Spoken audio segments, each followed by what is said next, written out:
नमस्कार मित्रांनो, मी प्रियांका आपल्या सर्वांचे अगदी मनापासून आजच्या नवीन व्हिडिओमध्ये स्वागत करते. मित्रांनो, आज आपण एका अतिशय महत्त्वाच्या विषयावर बोलणार आहोत.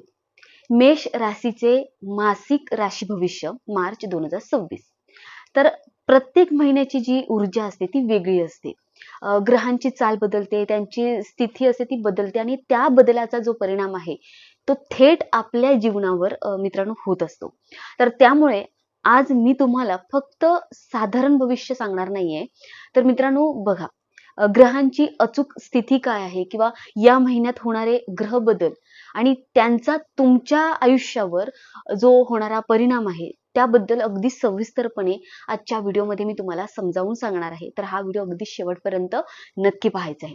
मित्रांनो, आजच्या या व्हिडिओमध्ये आपण पाहणार आहोत तुमचे आरोग्य, तुमचं आरोग्य ते कसे राहील किंवा शिक्षण आणि अभ्यासात काय परिस्थिती असेल आणि त्याचबरोबर तुमचं प्रेम संबंध किंवा वैवाहिक जीवनात काय घडू शकतं, त्याचबरोबर भाग्याची साथ कितपत तुम्हाला मिळणार आहे किंवा करिअर आणि तुमच्या व्यवसायात कोणत्या संधी तुम्हाला मिळू शकतात आणि सर्वात महत्त्वाचं म्हणजे या संपूर्ण नवग्रहांची सध्याची स्थिती तुमच्या कुंडलीत काय आहे आणि काय सांगते त्या संदर्भात खूप अगदी सविस्तर माहिती सांगणार आहे. म्हणून हा संपूर्ण व्हिडिओ अगदी शेवटपर्यंत पाहायचा आहे. कारण बघा मित्रांनो, शेवटी मी काही सोपे पण तुम्हाला प्रभावी उपाय सुद्धा देणार आहे व्हिडिओच्या शेवटी. त्यासाठी बघा, जे तुमच्या आयुष्यातील हे जे उपाय आहेत ते अडथळे कमी करण्यासाठी मदत करू शकतील. त्यामुळे व्हिडिओ शेवटपर्यंत पहा. चला तर मग आता वेळ न घालवता आपण व्हिडिओला महत्त्वाच्या मुद्द्याला येऊया. तर बघा मित्रांनो, सुरुवात करूया ग्रहस्थितीपासून. तर सर्वप्रथम बघा मित्रांनो, एक महत्त्वाची गोष्ट इथे सांगते. हे जे संपूर्ण विश्लेषण आहे ते चंद्र राशी किंवा तुमची जन्म राशी यावर आधारित आहे. जर तुमची लग्न कुंडली वेगळी असेल तर परिणाम थोडेफार इथे बदलू शकतात. तर आता पाहूया ग्रहांची स्थिती. मेष राशीपासून सध्या ग्रहांची स्थिती मित्रांनो अशी असणार आहे. तर तिसऱ्या भावात बघा, गुरु म्हणजे बृहस्पती बसलेला आहे तुमच्या तिसऱ्या भावामध्ये आणि पंचम भावात केतू आहे. 11व्या भावामध्ये सूर्य, मंगळ, बुध आणि राहू असे 4 ग्रह एकत्र आहेत आणि 12व्या भावात शनी आणि शुक्र यांची स्थिती आहे. तर मित्रांनो बघा, या सगळ्यामुळे काय होणार आहे, आता या ग्रहस्थिती बरोबर या महिन्यात काही महत्वाचे ग्रह बदल देखील होणार आहेत. ते म्हणजे बघा, तुम्ही शक्यतो बघा 11 मार्च रोजी गुरु मार्गी होणार आहे. 15 मार्च रोजी सूर्य राशी बदलून मीन राशी प्रवेश करणार आहे आणि त्यानंतर मित्रांनो 26 मार्च रोजी शुक्र मेष राशीत म्हणजेच तुमच्या पहिल्या भावात प्रवेश करणार आहे. हो, तर हे तिन्ही ग्रह बदलणार आहेत, आपला भाव बदलणार आहेत. आणखीन एक महत्त्वाची गोष्ट म्हणजे मेष राशीच्या लोकांसाठी सध्या शनीची 7.5चा पहिला टप्पा सुरू झालेला आहे.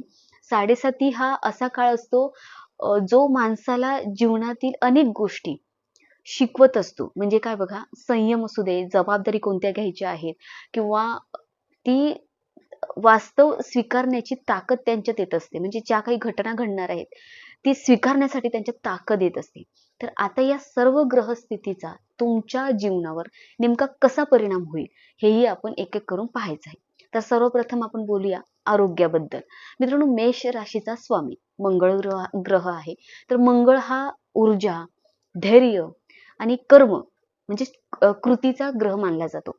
सध्या तुमचा मंगळ 11व्या भावात आहे, जो लाभ, उत्पन्न आणि इच्छापूर्तीचा भाव मानला जातो. त्यामुळे या महिन्यात तुमची ऊर्जा चांगली राहण्याची शक्यता आहे. अनेकांना असे वाटू शकते की काम करण्याची इच्छा त्यांची वाढलेली आहे किंवा त्यांना जास्त कोणतं तरी चांगलं काम करावं असं त्यांचं आतून इच्छा होत असते. आत्मविश्वास वाढलेला आहे आणि नवीन गोष्टी करण्याची प्रेरणा त्यांना मिळत असते. तर गुरु तिसऱ्या भावात असल्यामुळे त्यांचं मानसिक ताकद, निर्णय क्षमता देखील वाढू शकते. त्यामुळे तुम्ही काही महत्त्वाचे निर्णय घेण्याच्या स्थितीत असू शकता. त्याचबरोबर मित्रांनो बघा, 15 मार्च नंतर सूर्य तुमचा 12व्या भावात जाईल, जिथे आधीपासून शनी बसलेला आहे आणि त्यामुळे काही लोकांना पचन संस्थेचे त्रास होऊ शकतात, ऍसिडिटी होऊ शकते. बाहेरचं काही अन्न खाल्लं असेल तर त्यामुळे त्यांचं ऍसिडिटी जास्त होणार आहे. संसर्ग, झोपेची अडचण किंवा थोडा मानसिक ताणतणाव जाणवू शकतो. काहींना डोळ्यांचा थकवा किंवा पायांमध्ये वेदना किंवा जास्त प्रवासामुळे त्यांना थकवा देखील जाणवू शकतो. अशी त्यांना यावेळी या काळामध्ये त्रास होऊ शकतात. तर म्हणून या महिन्यात एक छोटीशी तुम्हाला सूचना देऊ शकते, की तुम्ही तुमचा आहार आणि झोप याकडे विशेष लक्ष दिलं पाहिजे. एकंदरीत मोठी आरोग्य समस्या काहीच दिसत नाहीये, पण लहान गोष्टींकडे सुद्धा तुम्ही दुर्लक्ष करू नका. आता बोलूया तुमच्या शिक्षणाबद्दल. मित्रांनो, मेष राशीच्या पंचम भावात सध्या केतू बसलेला आहे आणि केतू हा असा ग्रह आहे जो कधी कधी मनाला तुमच्या गोंधळात टाकतो. मन तुमचं चंचल होऊ शकतं. तर त्यामुळे विद्यार्थ्यांच्या मनात काही प्रश्न निर्माण होऊ शकतात. मी योग्य विषय निवडला आहे का? किंवा मला दुसरा कोर्स घ्यावा लागेल का? किंवा मी दुसरं काहीतरी बघू का? मला कॉलेज बदलावे लागेल का? मला खरंच हे क्षेत्र आहे जे आवडतं आहे का? म्हणजेच मनात थोडी तुमची स्थिरता कमी होईल आणि गोंधळ निर्माण होऊ शकतो. त्यामुळे विशेष लक्ष द्या गोष्टीकडे. पण चांगली गोष्ट अशी आहे की पंचम भावावर मंगळाची दृष्टी आहे. मंगळ ग्रहाची दृष्टी पडते. सूर्याचा प्रभाव आहे आणि बुधाचा प्रभाव देखील आहे. त्यामुळे मित्रांनो, तुमच्यात मेहनत करण्याची क्षमता आणि बुद्धिमत्ता दोन्ही आहे. जर तुम्ही मन शांत ठेवलं आणि लक्ष केंद्रित केलं तर चांगले त्याचे परिणाम तुम्हाला मिळू शकतात. त्यामुळे टेन्शन घेऊ नका. योग्य गोष्टीकडे तुम्ही लक्ष द्या आणि जर तुमची परीक्षा 15 मार्च पूर्वी असेल तर परिणाम अधिक चांगले मिळण्याची शक्यता आहे. 15 मार्च नंतर सूर्य 12व्या भावात गेल्यावर थोडी तुमची एकाग्रता कमी होऊ शकते. अभ्यासाकडे दुर्लक्ष होऊ शकतं.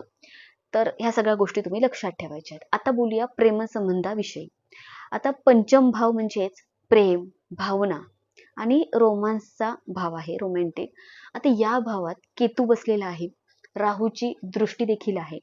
त्यामुळे मित्रांनो, या महिन्यात काही वेळा छोट्या छोट्या गोष्टींवरून तुमचे गैरसमज निर्माण होऊ शकतात.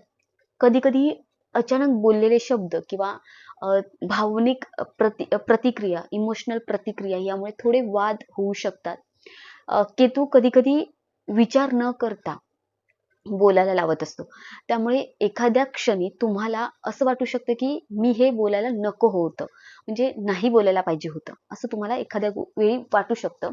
परंतु बघा मित्रांनो, घाबरण्यासारखे काहीच नाही. तर हा महिना पूर्णपणे नकारात्मक तुमच्यासाठी नाही आहे. सुमारे 70% वेळ परिस्थिती चांगली राहील आणि 30% वेळ तुम्हाला स्वतःवर संयम ठेवावा लागणार आहे. जर तुम्ही अहंकार टाळला आणि शांतपणे संवाद साधला तर नाते अधिक मजबूत होऊ शकतं आणि त्यामुळे तुमच्या गोष्टीवरती, तुमच्या वाईट गोष्टीवरती तुम्हाला स्वतः संयम ठेवावा लागणार आहे. आता बोलूया वैवाहिक जीवनाबद्दल, मॅरेज लाईफ बद्दल. मेष राशीच्या 7व्या भावाचा स्वामी आहे शुक्र. सध्या शुक्र 12व्या भावात उच्च राशीत आहे. तर ही एक अतिशय चांगली स्थिती मानली जाते आणि याचा अर्थ पती आणि पत्नीमध्ये प्रेम राहू शकतं. एकत्र वेळ घालवण्याच्या संधी तुम्हाला मिळू शकतात.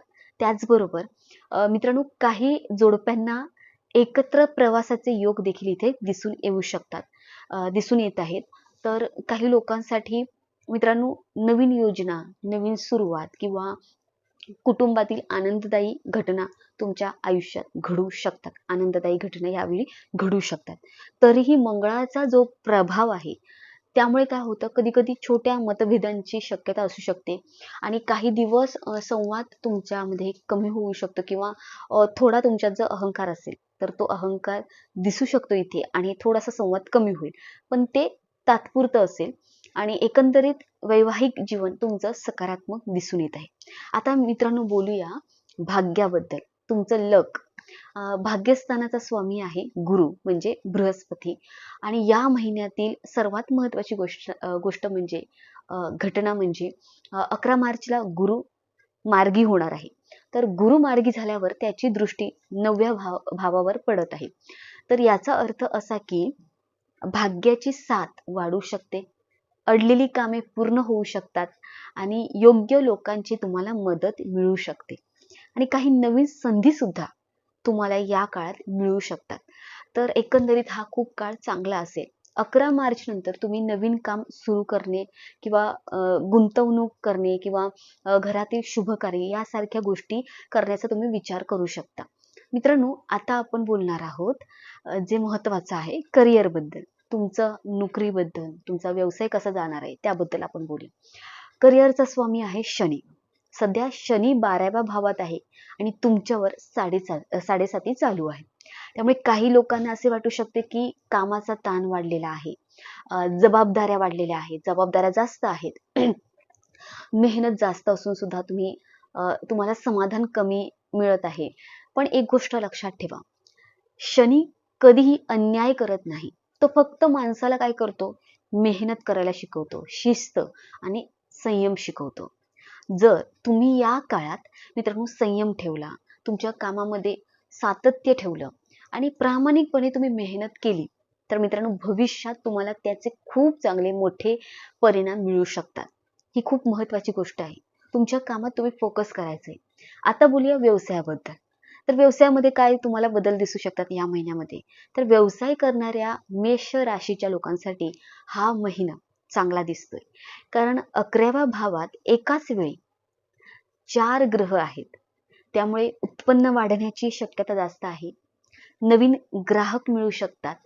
नवीन तुमचे संपर्क तयार होऊ शकतात आणि व्यवसाय विस्ताराची संधी मिळू शकते. हो मित्रांनो, हा काळ तुमच्यासाठी खूप चांगला आहे. मात्र बघा 26 मार्च नंतर शुक्र पहिल्या भावात येईल. त्यामुळे तुमचे व्यक्तिमत्व अधिक आकर्षक होईल. लोक तुमच्यावर विश्वास ठेवतील आणि काही नवीन व्यावसायिक संधी मिळू शकतात. तर मित्रांनो ही महत्त्वाची गोष्ट आहे. आता बघूया खर्च तर यामध्ये वाढतील किंवा उत्पन्न त्यापेक्षा तुमचं जास्त असण्याची शक्यता आहे. खर्च वाढतील पण उत्पन्न जास्त असणार आहे. आता शेवटी महत्त्वाची गोष्ट, काही सोपे पण प्रभावी उपाय इथे मी सांगते. जसं व्हिडिओच्या सुरुवातीला सांगितलं आहे की उपाय सांगणार आहे त्याप्रमाणे बघा. तुम्हाला दररोज सकाळी सूर्याला जल अर्पण करायचं, अर्घ्य द्यायचं आहे. मंगळासाठी हनुमान चालीसा पठण करायचं आहे. शनीसाठी शनी महादेवांचा मंत्र 108 वेळा जपायचा आहे. आणि रोज तुम्हाला ओम नमः शिवाय या मंत्राचा 108 वेळा जप करायचा आहे. यामुळे काय होईल, तुम्हाला मानसिक शांतता लाभणार आहे, सकारात्मक ऊर्जा मिळू शकते. तर या गोष्टी तुम्ही मित्रांनो करायच्या आहेत. आता एकंदरीत पाहता मार्च 2026 हा महिना मेष राशीच्या लोकांसाठी अगदी मिश्र पण प्रगती देणारा दिसतो. थोडा संयम ठेवायचा आहे, थोडी मेहनत करायची आहे आणि योग्य निर्णय घेतले तर हा महिना तुमच्यासाठी अनेक नवीन संधी घेऊन येऊ शकतो. ही माहिती तुम्हाला आवडली तर मला कमेंट करून नक्की सांगा. तुमच्या आयुष्यात सुद्धा काही प्रॉब्लेम असतील, त्यावरती तुम्हाला उपाय पाहिजे आहेत आणि त्या संदर्भात व्हिडिओ पाहिजे असेल तर मला कमेंटमध्ये सांगा. व्हिडिओ आवडला असेल तर लाईक करा, व्हिडिओ शेअर करा आणि आपल्या चॅनलला सबस्क्राईब केलं नसेल तर सबस्क्राईब नक्की करा. पुन्हा भेटूया पुढच्या नवीन व्हिडिओमध्ये. तोपर्यंत श्री स्वामी समर्थ. धन्यवाद. धन्यवाद. श्री स्वामी समर्थ. हर हर महादेव.